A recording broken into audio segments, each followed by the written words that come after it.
सामने संध्या धूसरती जल की एक चादर बिछी है। उसके बाद बालू की बेला है, उसमें अटकेलियां करके लहरों ने सीढ़ी बना दी है। कौतुक यह है कि उस पर भी हरी हरी दूब जम गई है। उस बालू की सीढ़ी की ऊपरी तह पर जाने कब से एक शिला पड़ी है। कई वर्षाओं ने उसे अपने पेट में पचाना चाहा, पर वह कठोर शिला गल न सकी, फिर भी निकल ही आती थी। नंदलाल उसे अपने शैशव से ही देखता था।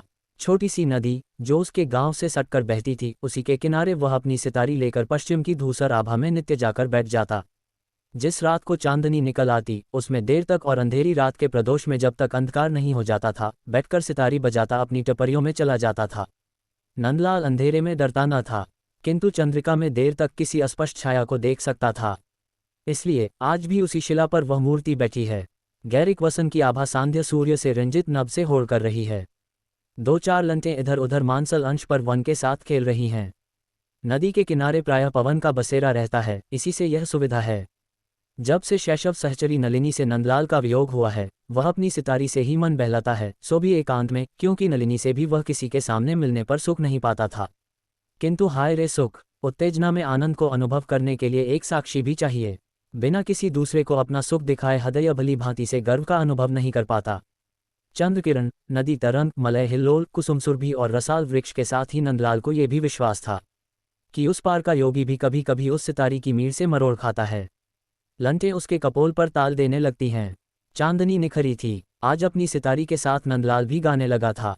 वह प्रणय संगीत था। भावुकता और काल्पनिक प्रेम का संभार बड़े वेग से उच्छ्वसित हुआ।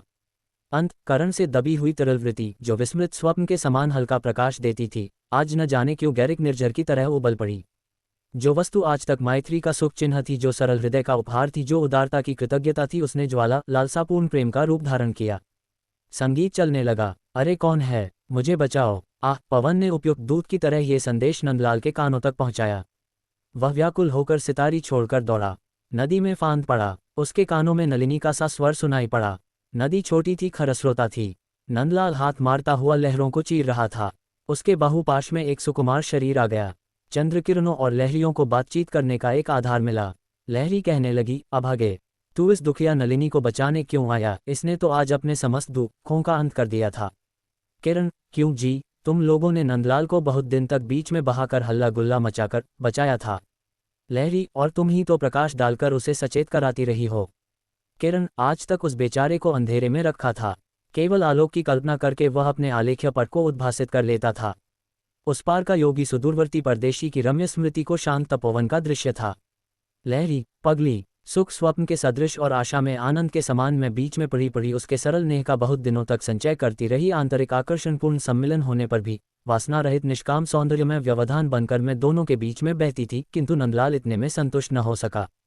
उछल कूद कर हाथ चलाकर मुझे भी गदला कर दिया। उसे बहने, डूबने और उतराने का आवेश बढ़ गया था। किरण, तब डूबे बहें। पवन चुपचाप इन बातों को सुनकर नदी के बहाव की ओर सर्राटा मारकर संदेशा कहने को भगा, किंतु वे दूर निकल गए थे। सितारी मुचर्छना में पड़ी रही।